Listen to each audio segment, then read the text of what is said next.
mbokk internet yu Info 228 du Sénégal mbokk yi gannaaw bi nga xam ne Mia Guissé duggoon na ci biir di wéy di convocation boobee 15h la fi duggoon ba 21h ni ñu ngi xaar man nga génn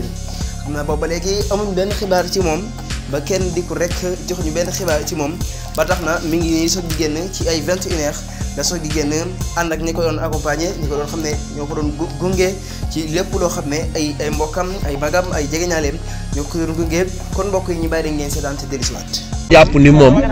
ak jëfin yi mu jàpp ni dëppoowul ak yoon dëppoowul ak li nga xamante ni loolu la Sénégal di doxe donc biñ ko ci dégloo laaj ko ni mu demee moom waxaat na li nga xamante ni moo nekk ci kàddu yi ci woy yi te biñ ko dégloo ba mu leer biir na ni amul dara lu ci tegginu loo xamante ni ñàkk na teggin lu ci nekk parce que li nga xamante ni ñi ngi ko doon wax xëy na xale yi di ko fowee looloo taxoon yoon jàppoon ni war na ko ci mën a déglu mais leeral na wax ji xam ni yëfu artiste la terewut li nga xamante ni ci ay kaddu ci ay way dañuy jël li ñuy woowee ay métaphore ak yooyu parce que li nga xamante ni wax nañ ci lu ëpp mooy way boobu nga xamante ni def na ko ak benn noix boobu noonu ak ñeneen ñoom ki nga xamante ni naataangoom muy Bass Thioung mooy bi ñuy way bay wax naan na dugg mais bi mu leeralee ñu wan ni parce que xam nga da ngay jël mbir rek nga jël fin ba bu ko defee ñëpp jàpp ni da ngay wax loo xam ne tegginiwul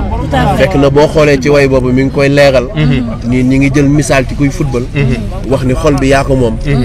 doo toog ba yaay capitaine da ngay dugg na dugg foofu la woon bi mu leeree ñu gis ni kat lii kat jarul woon kat ñu ciy soriantoo looloo tax ñu waxtaan boobu ba tey indi ci leeral yi wanewaat vidéo yi wanewaat audio yi mu leer que ni ki nga xamante ni woon nañ ko tey muy artiste bi Mia Guissé ku fonk la li nga xamante ni mooy yoon ku fonk la Sénégal fonk public am et kuy bàyyi xel la tamit ci ñi nga xamante ni mooy xale yi nga xam ne ñi ngi koy topp bëgg ko lool donc du ci jëfam du ci xalaatam loo xamante ni jëm na ci wàllu di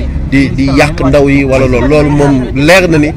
nekkul ci ay jëfam ci loolu lañ ko ni baax na déglu nañ ko mën nañ ñibbi si jàmm dellu ci ay mbokkam mu waral mu génn fii sant leen bu baax ci teewaay beeg taxawaay bi est-ce que mën nañu xam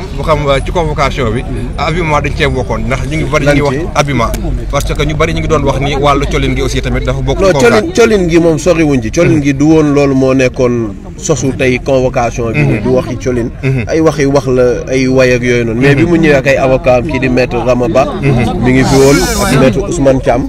ak man maître Souleymane Soumaré donc taxawu nañ ko moom indi na leeral yëpp ba nga xamante ni daal yaakaar naa li mu wax doy nañ ñi ko doon déglu ñu ni mën nañ ñibbi si jàmm. ban message ngeen am rek boo xam ne war ngeen ko wax ki nga xam ne moom moo di Mame Mactar Diamono mi waraloon plainte bi. non du message xam nga moom du waxante ñu nag